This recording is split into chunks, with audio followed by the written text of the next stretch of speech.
بسم الله الرحمن الرحيم. باب تحريم سماع الغيبة وأمر من سمع غيبة محرمة بردها والإنكار على قائلها، فإن عجز أو لم يقبل منه فارق ذلك المجلس إن أمكنه. Bab pada menyatakan haram mendengar mengumpat dan menyuruh sesiapa yang mendengar umpatan yang diharamkan dengan menolaknya dan mengingkar terhadap orang yang berkata dengannya. Maka sekiranya dia lemah ataupun dia tidak menerimanya, maka pisahkan diri daripada majlis itu sekiranya mampu. Hadis ini menyatakan bukan saja mengupak itu haram, dengar pun haram juga. Kalau tak dengar, dia tak mengupak lah. Macam kasut sepasang. Bukan kaki kanan saja, kiri pun ada juga. Bukan bercakap saja, ada yang mendengar. Maka yang mendengar pun ada bahagian juga. Bukan saja yang mengumpat, termasuklah yang mendengar umpatan. Haram mendengar umpatan. Dan perintah kalau dengar umpatan yang diharamkan, hendaklah menolak. Di sini menunjukkan ada umpak yang haram, ada umpak yang halal. Ada umpak yang wajib. Wajib kena mengumpak. Dia akan terang, akan datang. Bukan semua mengumpak itu haram lah ke? Ada yang dihalalkan, yang diharuskan, yang disunatkan, yang diwajibkan pun ada. Kalau kita tak mengumpak, dosa kita. Dia akan terang. Bukan semua mengumpak itu dosa belaka. Setengah orang tu dia tak faham. Pakai dosa belaka itu tak boleh.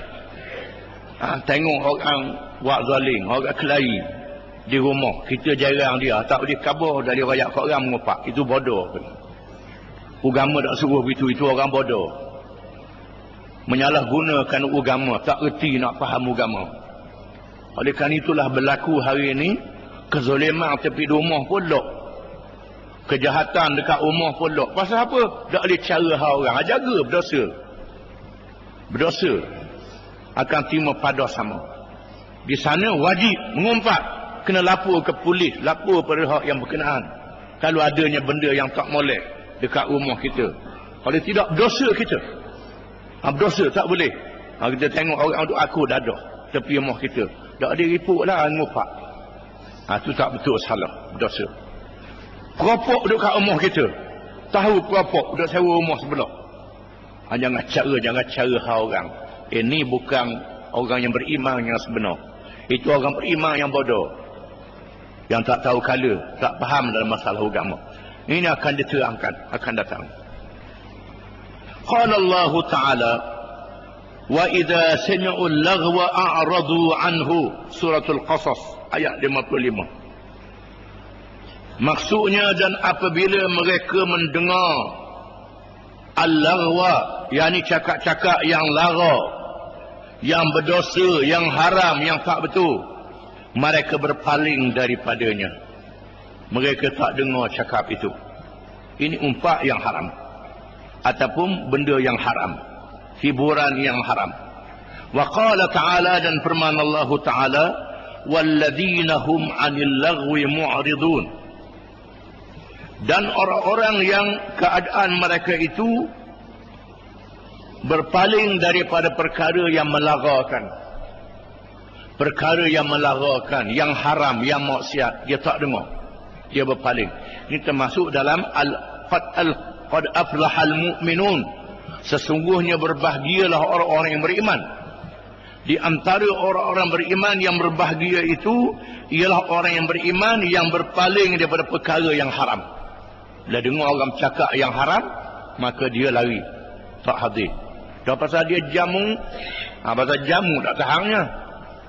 Kerana jamu nak pergi makan ke darah, walaupun orang bercakap benda yang haram. Ini satu hal pula. Makan pun haram, dengar pun haram juga. Dua. Jadi dua kena pikul pula. Wa qala ta'ala, dan firman Allah Ta'ala, inna as-sam'a wal basara wal fu'ada kullu ulaika anhu mas'ula. Suratul Isra. Maksudnya, sesungguhnya pendengaran dan penglihatan dan akal fikiran, semua itu akan ditanya berkenaan dengannya. Apa yang kita dengar, apa yang kita tengok, apa yang kita fikir dalam hati kita, kalau benda yang salah, yang tak betul, akan ditanya pada hari kiamat kelak. Wa qala ta'ala, dan firman Allah Ta'ala, wa idza ra'aita alladhina yakhuduna fi ayatina fa'arid anhum hatta yakhudu fi hadithin ghairihi wa imma yunsiyannaka asy-syaitanu fala taq'ud ba'da adh-dhikra ma'al qaumiz zalimin. Suratul An'am ayat 68. Maksudnya, dan apabila engkau melihat orang-orang yang mempermainkan ayat-ayat kami, maka berpalinglah daripadanya sehingga mereka bercakap dalam percakapan yang lain. Dan jika sekiranya engkau dilalaikan oleh syaitan, maka jangan duduk lagi selepas teringat bersama dengan kaum yang zalim itu. Di sini menunjukkan bahawa ada kaum yang zalim mengadakan majlis. Quran tahu dah. Kaum yang zalim ni mengadakan majlis, mengadakan ceramah. Dia mengadakan majlis ceramah, majlis forum kaum yang zalim ni. Di mana ceramah dia, ucapan dia untuk memesongkan orang daripada agama. Mempermain-mainkan ayat Quran, panggil ustaz pula bercakap. Ustaz yang jenis makan upah ni bercakap pula. Wak jamuan makanan sedap pula. Tu tak tahan dia. Pasal ada jamuan, bagi pitih pula. Bagi pitih, pergi. Bila mereka bercakap benda yang tak betul, berpaling daripadanya. Ataupun kita tahu dasar dia salah, perjuangan dia salah, tak ikut Quran, tak ikut hadis, lawan hukum Islam, kita tahu dah, pergi juga. Kecuali mereka yang ditugaskan untuk mengintip. Ada juga untuk mengintip. Itu tak apalah. Ni kita saja pergi sendiri. Pergi tupang semakuk. Orang kata tupang semakuk. Bolehlah semakuk. Boleh semakuk, tak apa takut 10 makuk. Boleh banyak lagi. Akhir kita pun diheret sama, sesak, menyeleweng. Molek juga hak dia kata ni. Mari begitu. Syaitan mau masuk dalam hati.